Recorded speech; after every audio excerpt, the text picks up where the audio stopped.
ভিডিওটা দেখতে পারলেন আমার ফোন নম্বরটা পাবেন।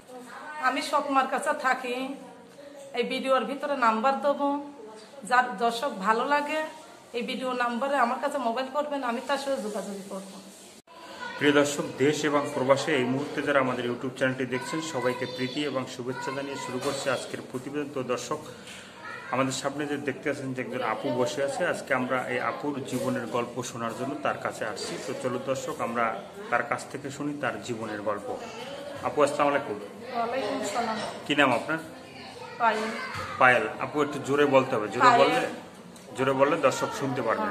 তো আপনার নামটা পায়েল। তো আজকে আমরা আসছি আপনার জীবনের গল্প শোনার জন্য। আপনার জীবনে সুখের, দুঃখের, ভালো লাগা, ভালোবাসার যত গল্প আছে সেগুলো আমাদেরকে বলবেন। তো শুরুতে বলেন যে আপনার ফ্যামিলিতে কে কে আছে? আমরা 2 বোন, একজন ভাই আছে, আর বাবা বিয়ে করছে, সৎ মা আছে। মানে আপনার বাবা, মানে আপনার মায়ের রেখে আর একটা বিয়ে করছে?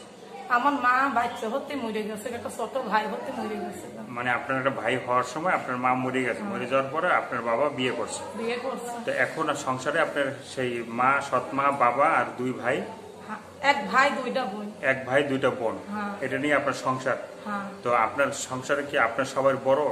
আমি সবার বড়। সবার বড়, তো আপনার দায়িত্ব বেশি। হ্যাঁ। তো এখন মানে আপনার সংসারের কি সমস্যা সেটা বলেন। আমি একটা বাসা বাড়িতে কাজ করি। বাসা বাড়িতে কাজ করেন? বাসা বাড়িতে কাজ করি, হাফ কাজ করি, 500 টাকা মাসে পাই। মাসে 500 টাকা? মানে এত কমে কোনো জায়গা আছে? ডেইলি তো 500 টাকা পায় মানুষ। একটু থালা বাটি মেজে কাপড় চোপড় কেছে, আবার মার সৎ মা আছে, মানে ওখানে ফুল টাইম কাজ করে না, যে ঘন্টাখানে কাজ করে আবার চলে আসে? চলে এসে মানে আবার নিজের কাজ বাজ করে? কাজ করে 1 ঘন্টা কাজ করে আবার তাড়াতাড়ি বাড়িতে আসতে লাগে। সৎ মা আছে, যদি না কাজ করি আবার মার বাড়িতে না কাজ করলে মা ধরে মারে। তো এই যে মা ধরে মারে, বা মায়ের ঘরে কি কোনো সন্তান আছে? মায়ের ঘরে, সৎ মায়ের ঘরে কোনো সন্তান আছে? সন্তান আছে, মানে আরেকজন বোন আছে। আরেকজন বোন আছে? তো সে বোন কি, মানে আপনার তো ছোট অবশ্যই? সবার ছোট। তো ছোট, সেই বোন কি আদর করে বেশি? তাকে বেশি আদর করে, আমাদের মায়ের ধর করে। মানে আপনাদের মানে একটু আমাদের খুব কষ্ট। তা আপনার কি বিয়ে শাদী হয়েছে? আমার বিয়ে শাদী হয় নাই, এখন যদি কেউ বিয়ে টিয়ে করে আমি বসতে পারি। মানে কেউ বিয়ে শাদী করলে আপনি বসবেন, বিয়ে শাদী হয় নাই, তাহলে আপনার বয়স কত? 25 বছর বয়স। মানে 25 বছর বয়স তো মানে মাশাআল্লাহ অনেক বয়স হয়ে গেছে আপনার। তো আপনি তো বিয়ে শাদী বসলেন না কেন, একটু বলবেন? ওই তো ছোট ভাই বোনের লেগে বিয়ে বসি নাই, এখন বিয়ে বসতেই লাগবে। না বিয়ে বসলে খাবো কিভাবে? তো বিয়ে বসলে খাবেন কিভাবে? বিয়ে বসলে তো স্বামী খাওয়াবে। স্বামীতে খাওয়াবে, ছোট ভাই বোনের লেগে বিয়ে বসি নাই। এখন ভাই বোন বড় হয়ে গেছে, আমার তো একটু বড় বড় হয়েছে। এখন আমি তো নিজের ভবিষ্যৎ নিজে করতেই লাগবে। এখন আমরা যে বিয়ে করবো তার কাছে বিয়ে বসতে পারি। মানে নিজের ভবিষ্যৎ করার জন্য তো আপনার বিয়ের সাথে বসতে হবে না? তো সেক্ষেত্রে আপনি কেমন, মানে কোন ধরনের ছেলে চান? যে আমার 2 বেলা খাওয়াতে পারবে, 2 কাপড় পিঁধাতে পারবে, যে আমার ভালোবাসবে, সেই পদের লোকের কাছে বিয়ে বসবো। সৎ মার ঘরে তো দুঃখ পাইলাম, আমার আবার তো কপালে একটু সুখ চাই, এত দুঃখ কেমনি শোবো? মানে দুঃখই পাবো। আমাদের যারা মুরব্বী আছে তারা কিন্তু মানে একটা প্রচলন আছে, মানে যে দুঃখের পরেই সুখ আছে। তো আপনার হয়তো এখন দুঃখ আছে, তারপরে হয়তো সুখ আসবে। যে দুঃখ পাইলাম, এখন তো একটু সুখ চাই। সুখ দিতে তো আল্লাহর কাছে বেশিক্ষণ দেরি হয় না, সুখ এক পলকে দিতে পারে। আল্লাহর কাছে তো কোনো জিনিসের অভাব নেই। আল্লাহর কাছে কোনো জিনিস অভাব নেই, যদি ঠিক মতো চাওয়া হয় আল্লাহর কাছে, তাহলে আল্লাহ তাআলা অবশ্যই দেয়। তো আপনি যদি মনে করেন যে আপনার বিয়ে শাদী হয় নাই, তো সেক্ষেত্রে যদি আপনি আল্লাহর কাছে যদি চান একজন সুন্দর ভালো মনের মানুষ, তো অবশ্যই আল্লাহ তাআলা আপনাকে দিবে। তো হয়তো আপনার তারপরে সুখ শান্তি হবে। তো আপনি কি কোনো গ্রামে বা গ্রাম করেন? আমি গ্রাম করি না, আমি বাড়িতে কাজ করি, বাসা বাড়িতে কাজ করে কিছু টাকা পাই, ওইগুলো আমার ভাই বোনরা খাওয়ায়। আর মার বাড়িতে কাজ করি, মা ভাত চাউন তো দেয় না, নিজের ভাত চাউন নিজেই নেই দেখাতে লাগে। একবেলা ভাত দিলে আরেক বেলা দেয় না, মায়ের ধর করে হাত পা জায়গায় জায়গায় মেরে চাকা পাকা ফুলিয়ে দিচ্ছে। সেটা তো বললেন, বলছেন, দর্শক শুনছে। তো এই যে গ্রামে কি কখনো যান নাই? মানে আপনাদের যে আমরা মানে গল্প শুনছি যে বিয়ে বসি নাই ভাই বোনদের লেগে, এখন যদি বিয়ে করা আমার বিয়ে বসতে পারি। তো তো ভাই বোনদের জন্য আপনি বিয়ে বসেন না, এখন বিয়ে বসলে আর এখন যদি আমার কেউ বিয়ে করে আমি বিয়ে বসবো। তো এর আগে আমরা যত ভিডিওগুলো করছি দেখছি যে সবারই 12 বছরে বিয়ে হয়েছে, বিয়ে হওয়ার পরে মানে ম্যাক্সিমাম হয়েছে সম্পর্ক করে বিয়ে হয়েছে। আমি বিয়ে বসি নাই যে না সেটা তো আমরা শুনলাম যে আপনার ছোট ছোট ভাই বোন আছে, এই জন্য মানে যারা 12 বছরে বিয়ে হয়েছে বা বিয়ে বসছে 12-14 বছরে সবাই সম্পর্ক করে বিয়ে হয়েছে। তো সেক্ষেত্রে আপনার 25 বছর বয়স, এর জন্য আপনার কোনো সম্পর্ক বা কোনো সম্পর্কের ভিতরে জড়ান নাই? জড়াই নাই আমি কেউর সাথে মানে সম্পর্ক করেন নাই? না। কেউ কি আপনাকে ভালোবাসতেও চায় না? কেউ ভালোবাসলে দূরে থেকে কথা দূরে থেকে ডাকছে, আমি কারোর কথা শুনি না। মানে দূর থেকে ডাকছে, আপনি কারো কথা শোনেন না বা কারো কাছে যান নাই। তো আপনার মনে চাচ্ছিল না যে আমার যে সমবয়সী যারা আছে তাদের বিয়ে হয়েছে, তাদের বাচ্চা হয়েছে, তা আমার তো মনে করে বিয়ে হয় নাই, তো আমার বাচ্চাও নাই, তো এটা কি আপনার মনে কোনো জাগে নাই যে আমি একটা সম্পর্ক করি? আমি বিয়ে বসতে চাই। বিয়ে বসতে চান, সেটা তো মানে শুনছে দর্শক, এর আগেও দর্শক শুনছে যে বিয়ে।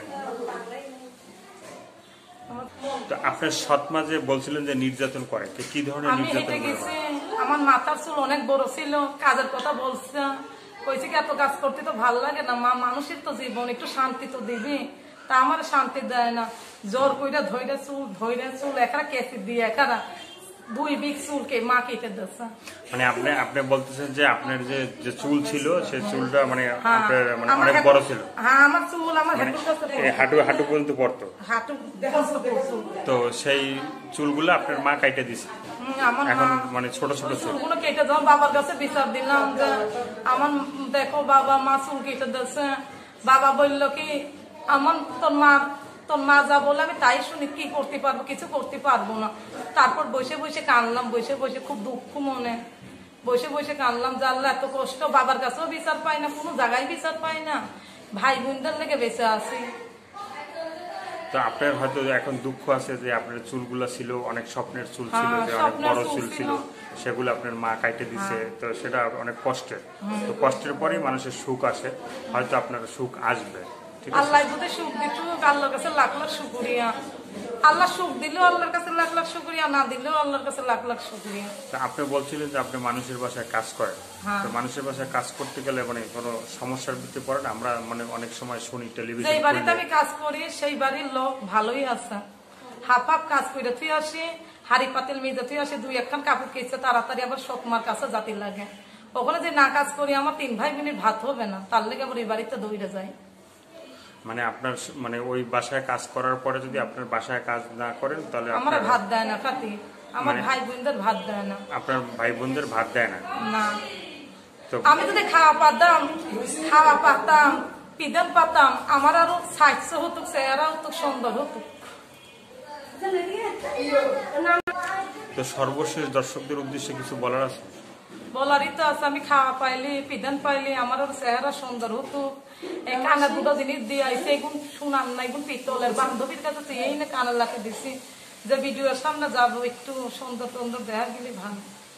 তো এর আগে তো ভিডিও করেন না, এই জন্য মানে আজকে একটু সাইজে গুজে আইছেন। তো সাইজে গুজে মানে আপনার যে বললেন যে আপনি কালো, মানে কালোর জন্য কি আপনার বিয়ে হয় না নাকি? কালোর জন্য বিয়ে হয় নাই। আজকে দেখতেছি মোটামুটি আমি যদি খাওয়া পাই পিদান পাই বিয়ে হয়, সৎমার ঘর থাকে বুঝলে খাওয়া পাই নাই পিদান পাই নাই, বিয়ে হয়নি। তা বিয়ে করতে আইছে লোকে, বিয়ে বসবো যে ভালো, যে আমার ভাই বোনদের খাওয়াতে পারবে, আমার 2 কাপড় দিতে পারবে, 5 ওয়াক্ত নামাজ পড়তে পারবো, তারা দোয়া দিতে পারবো, সে যদি খাওয়াতে পারে তার কাছে আমি বিয়ে বসবো। বিয়ের পরে তো আপনাকে আপনার স্বামীর বাড়ি নিয়ে যাবে, তো আপনার ভাই বোন স্বামীর বাড়ি নিয়ে গেলে ভাই বোনদের মাঝে মাঝে এসে দেখে যাবো, ভাই বোনকে নিয়ে যাওয়া যায়। ভাই আপনি বলেন যে আপনার ভাই বোন যদি দেখে, ভাই বোনকে কিভাবে দেখবে? ভাই বোনদের মার কাছে এখন দিয়ে যেতে লাগবে, বাপ মার কাছে। ভাই বোন যখন বড় হবে সেখন একটা কাজ করে খাতে পারবেন, নিজের জীবন তখন বাঁচাতে লাগবে, যে আমার বিয়ে করবে তার কাছে বিয়ে বসবো। আপনার কি ফোন নাম্বারটা কি মুখস্থ আছে? ফোন নাম্বারটা আমার মা কইলে, আমি তো সৎ মার ঘর করি, আমার করাই নাই। দর্শক এই ভিডিওটা দেখার পরে আপনার সাথে যোগাযোগ করতে চাবে, তাই সেক্ষেত্রে কি আপনার ফোন নাম্বারটা কি মুখস্থ বলতে পারবেন, না আমরা ভিডিওর ভিতরে দিয়ে দেবো? ভিডিওর ভিতরে দিয়ে দিস। তো দর্শক এই আপুটির গল্পটা আপনারা শুনলেন, শুনে যদি আপনাদের ভালো লাগলে ভিডিওর ভিতরে যে কোনো একটা জায়গায় আপুর ফোন নাম্বারটা থাকবে, সেই নাম্বারে আপুর সাথে আপনারা যোগাযোগ করবেন, মানে আপুর যে ফোন নাম্বারটা থাকবে সেই নাম্বারে আপনারা সরাসরি যোগাযোগ করতে পারবেন। দর্শক আজকের এই পর্যন্ত, সবাই ভালো থাকবেন, সুস্থ থাকবেন। আর দর্শক প্রতিদিন একটি হলেও ভালো কাজ করবেন, সেটা হয়তো আপনার জন্য, না হয় দেশের জন্য। সবাইকে আল্লাহ হাফেজ।